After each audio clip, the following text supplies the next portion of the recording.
चलिए अपना प्रदेश उत्तर प्रदेश उत्तराखंड देख रहे हैं आप। मैं हूं आपके साथ पूजा मोहन पांडे। बुलेटिन की शुरुआत होगी बड़ी और अहम जानकारी के साथ। यूपी चुनाव को लेकर घमासान बदस्तूर जारी है। शिवपाल के घर पर ओवैसी और राजभर पहुंचे हैं। शिवपाल यादव के घर पर हाई लेवल मीटिंग हुई, कई नेताओं की बैठक में चंद्रशेखर आजाद रावण मौजूद रहे। छोटे दलों के बीच में गठबंधन होने की पूरी उम्मीद। राजभर, चंद्रशेखर आजाद रावण, साथ में ओवैसी, ये तिगड़ी जो बैठी है, इस तिगड़ी में ऐसा माना जा रहा है कि किसी तरीके की खिचड़ी पकने की आशंका है। बेहद बड़ी और अहम जानकारी आपको बता रहे हैं। आगामी चुनावों को लेकर सूत्रों के हवाले से इस वक्त की बेहद बड़ी खबर है। लखनऊ से बैक गेट से आए थे ये तीनों लोग। शिवपाल यादव के घर पर करीबन आधा घंटा से ज्यादा वक्त तक की मीटिंग चली है। बड़ी खबर इस वक्त की, शिवपाल के घर पर ओवैसी और राजभर, साथ में चंद्रशेखर आजाद रावण। समझिए, राजभर वोट बैंक, मुस्लिम वोट बैंक, साथ में दलितों का वोट बैंक चंद्रशेखर आजाद रावण, साथ में ओबीसी का वोट बैंक शिवपाल है ही। सामान्य वोट बैंक वो खुद रखते हैं, उस पर वर्चस्व। ऐसे में बड़ा खेल हो सकता है, इस बात की पूरी आशंका है। खबरों में आगे बढ़ेंगे। शिवपाल सिंह यादव के आवास पर एआईएमआईएम अध्यक्ष असदुद्दीन ओवैसी और सुहेल देव भारतीय समाज पार्टी के अध्यक्ष ओम प्रकाश राजभर और आजाद समाज पार्टी के अध्यक्ष चंद्रशेखर आजाद रावण, इनके सभी नेताओं के बीच में करीबन आधे घंटे से ज्यादा समय तक सियासी मुद्दों को लेकर चर्चा हुई है। हालांकि अभी गठबंधन को लेकर तस्वीर साफ नहीं, लेकिन अटकलें तेज हैं कि बात बन सकती है। बताया भी जा रहा है कि आगामी चुनावों को लेकर इन सभी नेताओं के बीच चर्चा हुई। शिवपाल सिंह यादव लगातार समाजवादी पार्टी के साथ गठबंधन की पहल करते रहे हैं, लेकिन अभी तक स्थितियां साफ नहीं हो पाई हैं। इन सब के बीच शिवपाल के घर कई पार्टियों के अध्यक्षों का जमावड़ा होने से यूपी की सियासत में तल्खी देखने को मिल रही है। बड़ी खबर है इस वक्त की। शिवपाल यादव के घर की बाहर की तस्वीरें आप देख पा रहे हैं। एंट्री बैक गेट से हुई थी और एग्जिट फ्रंट गेट से हुआ है। बड़ी खबर है ये। शिवपाल यादव ने अखिलेश यादव को अल्टीमेटम दिया है, 11 अक्टूबर तक जवाब दे दिया तो ठीक है, नहीं तो 12 तारीख से प्रचार में कूदेंगे। 403 सीटों से सीधे तौर पर प्रसपा चुनाव लड़ेगी और चुनाव लड़ सकती हैं ये तमाम 3 पार्टियां भी प्रसपा के साथ में। राजभर पहले ही कह चुके हैं कि छोटी पार्टियों को साथ लाएंगे और वोट इस बार इस चुनाव में छोटी पार्टियों के पास है, बड़ी पार्टियों के पास कुछ भी नहीं है। बैठक में चंद्रशेखर आजाद रावण मौजूद, ओवैसी मौजूद और राजभर भी मौजूद थे। इस खबर पर ज्यादा जानकारी के लिए ग्राउंड जीरो का रुख करते हैं। अविनाश हमारे साथ में शिवपाल यादव के घर के बाहर से मौजूद है। अविनाश, क्या कुछ अपडेट है इस समय से ग्राउंड जीरो से?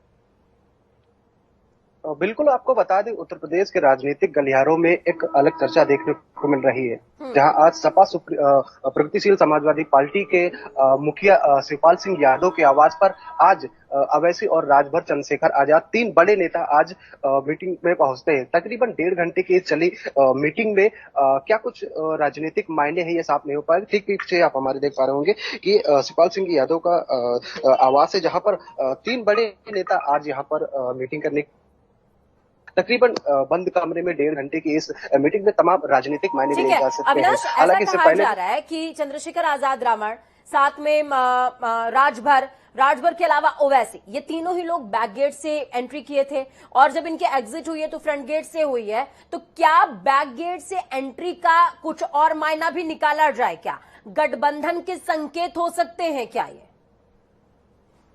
बिल्कुल, आपको बता दें, यहाँ जब उनके आवास पर पिछले बैक गेट से यहाँ पर एंट्री किए थे, उसके बाद जब मुख्य गेट से यहाँ पर ये निकले तो मीडिया से साफ तौर पर मतलब कुछ भी बोलने से इनकार किया। साफ तौर पर इस गठबंधन की तरफ से पूरे मीटिंग के इशारे संकेत नजर आते हैं। ठीक है, बहुत शुक्रिया अविनाश हमारे साथ जुड़ने के लिए, अहम जानकारी ग्राउंड जीरो से साझा करने के लिए। तो बेहद बड़ी और अहम जानकारी ग्राउंड जीरो से साझा करी अविनाश ने आपके साथ में। पल पल की अपडेट जनता टीवी आपको देता रहेगा कि क्या कुछ राजधानी के अंदर सियासी हलचल देखने को मिल रही है। न सिर्फ राजधानी के अंदर, बल्कि इस समय पूरा सूबा ही हॉट स्टेट बना हुआ है, क्योंकि चुनाव नजदीक है, दहलीज पर है। खबरों में आगे बढ़ते हैं। मुख्यमंत्री योगी आदित्यनाथ ने मिशन शक्ति के तीसरे चरण के तहत निर्भया एक पहल कार्यक्रम का शुभारंभ किया। मुख्यमंत्री ने लोक भवन सभागार में आयोजित कार्यक्रम में कुछ महिलाओं को प्रशिक्षण किट वितरित करी। इसके साथ ही प्रदेश के सभी जिलों में कुल 75,000 महिलाओं को उद्यमिता की प्रशिक्षण किट का वितरण भी किया है। उनके 3 दिवसीय प्रशिक्षण के साथ ही उन्हें अगले 3 महीने के अंदर प्रधानमंत्री मुद्रा योजना के माध्यम से प्रदेश के बैंकों के साथ जोड़ना, सस्ते में लोन की सुविधा उपलब्ध करवाना, शासन की विभिन्न योजनाओं की सब्सिडी का लाभ उन्हें उपलब्ध करवाना और उनके स्वावलंबन को आगे बढ़ाना। यह अत्यंत सराहनीय पहल है। मैं इसके लिए विभाग को धन्यवाद देता हूं और आप सबका अभिनंदन करता हूं। तो वहीं मथुरा के बांके बिहारी मंदिर में दर्शनों के लिए आने जाने वाले श्रद्धालुओं और भक्तों को किसी तरह की परेशानी का सामना न करना पड़े, इसके लिए सरकार की ओर से हर संभव कोशिशें की जा रही हैं। इसी क्रम में ऊर्जा मंत्री श्रीकांत शर्मा ने मथुरा में बांके बिहारी मंदिर क्षेत्र के विकास कार्यों का निरीक्षण किया। इस दौरान उन्होंने बांके बिहारी मंदिर में श्री राधा बल्लभ मंदिर के दर्शन पूजन किए हैं, आशीर्वाद हासिल किया। साथ ही ऊर्जा मंत्री ने कई कार्यों में कमियां मिलने पर नाराजगी भी जाहिर की है।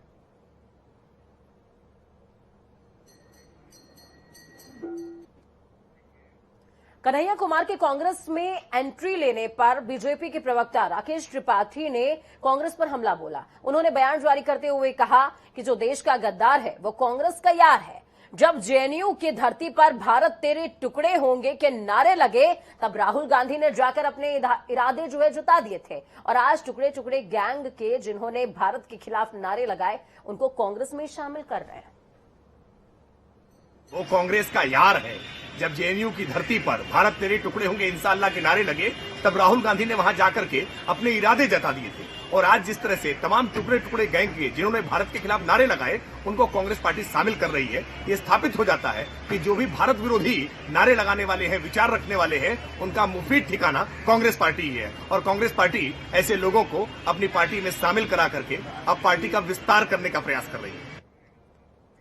गाजियाबाद के लोनी के बीजेपी विधायक नंदकिशोर गुर्जर अपने विवादित बयानों की तर्ज पर सुर्खियों में बने रहते हैं। वहीं आज नंदकिशोर गुर्जर ने कांग्रेस में शामिल हुए कन्हैया कुमार और कांग्रेस पंजाब के नेता नवजोत सिंह सिद्धू को लेकर विवादित बयान दिया है। एक तरफ उन्होंने नवजोत सिंह सिद्धू को लेकर कहा कि वो जोकर हैं, वहीं कन्हैया कुमार की कांग्रेस में ज्वाइनिंग को हास्यास्पद बताया है।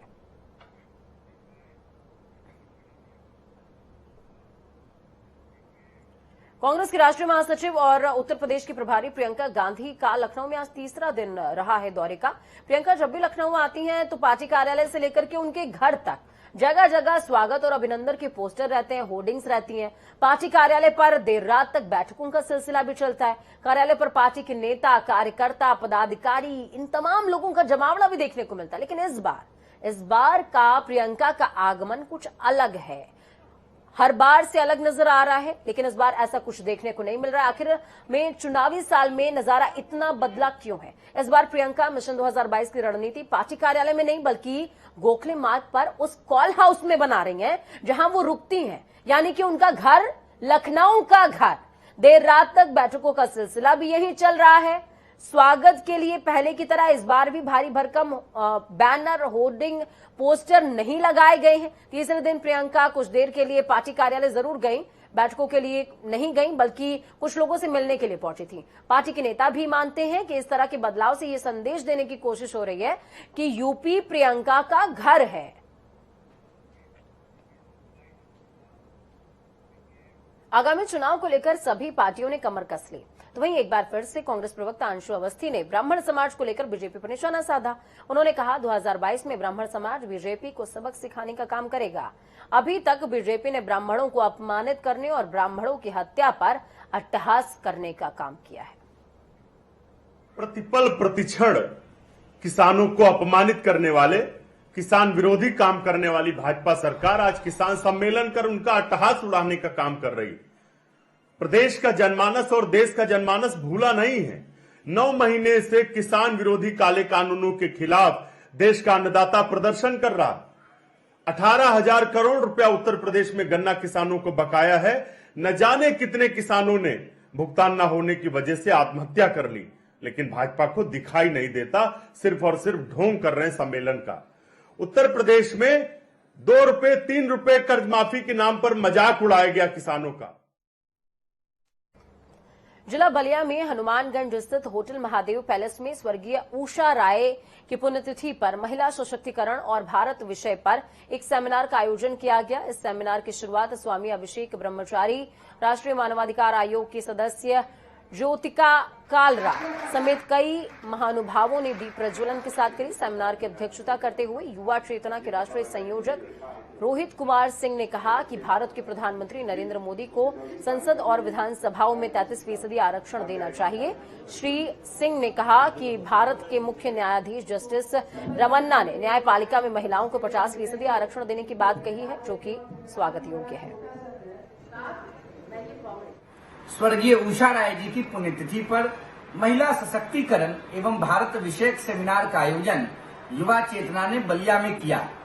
स्वामी अभिषेक ब्रह्मचारी जी, राष्ट्रीय मानवाधिकार आयोग की सदस्या श्रीमती ज्योतिका कालरा जी और पूरे पूर्वांचल से प्रतिनिधियों का जुटान हुआ।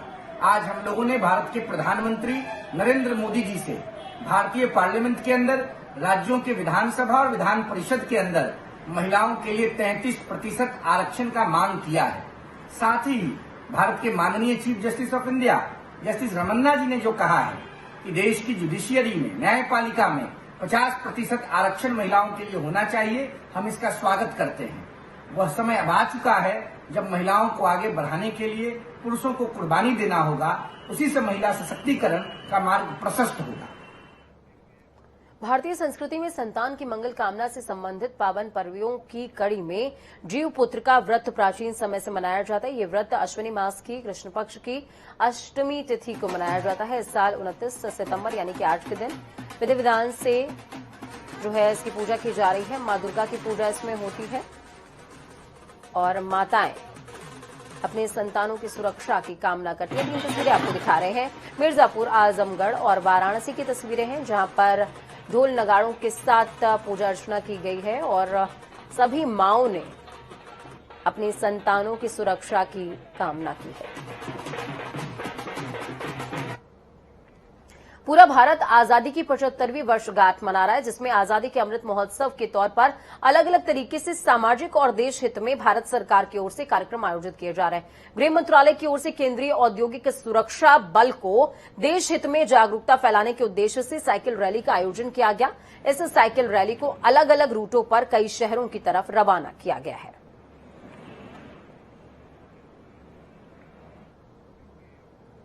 रायबरेली में लालगंज सीएचसी में लाखों रुपए की दवाएं जला दी गईं। ये दवाएं बंटने के लिए आई हुई थी, लेकिन वितरण न कर पाने के चक्कर में अपने नाकामी को छुपाने के मामले में ये दवाएं जलाई गई हैं। तो वहीं ये मामला अभी संभला भी नहीं था कि आज सरकारी अस्पताल की भारी मात्रा में दवाइयां कुएं में पड़ी मिली हैं, जिसका वीडियो सोशल मीडिया पर तेजी से वायरल हो रहा है। मामला सरेनी समुदाय स्वास्थ्य केंद्र का कुछ दूरी पर स्थित कुएं का बताया जा रहा है। तस्वीरें देखिए, तस्वीरों में साफ तौर पर नजर आ रहा है कि किस तरीके से दवाओं के पैकेट्स को कुएं में डाल दिया गया है और ये सीधे तौर पर स्वास्थ्य विभाग की नाकामी है।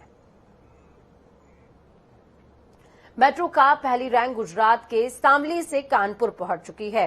शहर में पूरी सुरक्षा के साथ हाईवे से यशोदानगर, टाट मिल चौराहा से होते हुए कानपुर पॉलिटेक्निक लाया गया और जिसे पॉलिटेक्निक के यार्ड में खड़ा किया गया है। हालांकि अभी रैंक को उतारा नहीं गया है, ट्रेलर के कंटेनर में ही रखा गया है। गुजरात से आई ये पहली मेट्रो की रैक को टेस्टिंग आज से मेट्रो इंजीनियरों की ओर से शुरू कर दी जाएगी। यदि मेट्रो की रैक में कोई कमी नहीं मिलती है तो उसे तत्काल ठीक भी किया जाएगा। मेट्रो की ट्रेन है, इसको हम प्रोटोटाइप ट्रेन कहते हैं, जिसे आप ट्रायल ट्रेन कहें।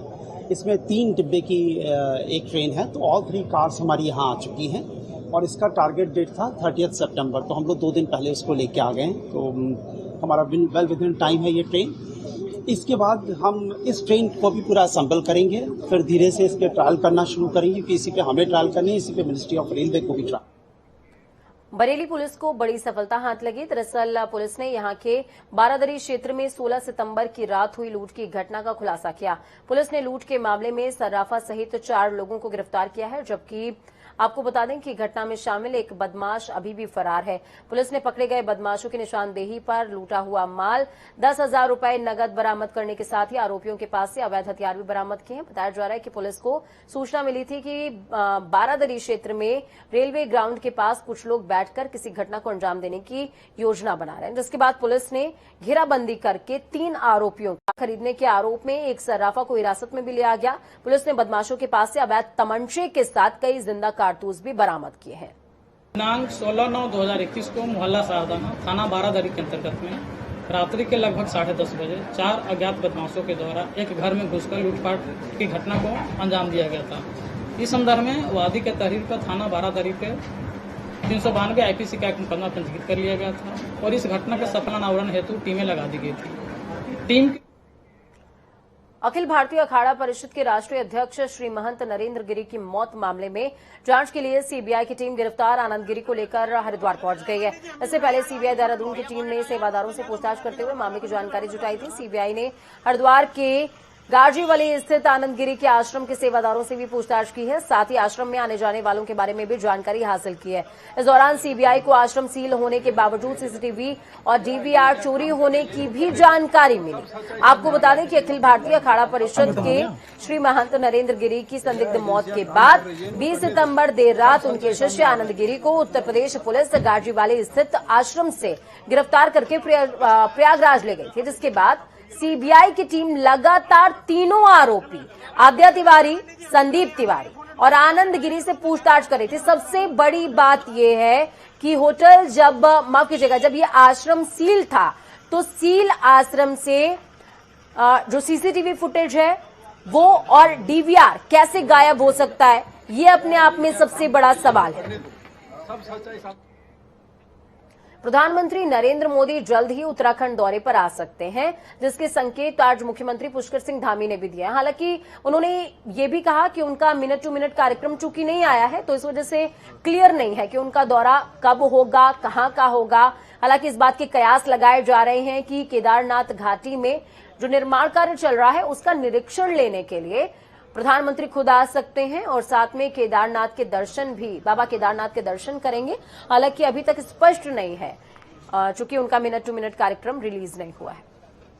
निश्चित रूप से उनका पहले से निर्धारित कार्यक्रम है और अभी मिनट टू मिनट कार्यक्रम आना बाकी है, तो उसके बाद ही जब मिनट टू मिनट कार्यक्रम आ पाएगा तभी उसके बारे में ज्यादा विस्तार से बता सकते। वक्त यहाँ पर छोटे से ब्रेक का है। ब्रेक के उस पार खबरों का सफर लगातार जारी रहेगा। बने रहिए जनता टीवी के साथ। जनता टीवी की एक कामना है कि आपका आने वाला समय आज से बेहतरीन हो। नमस्कार।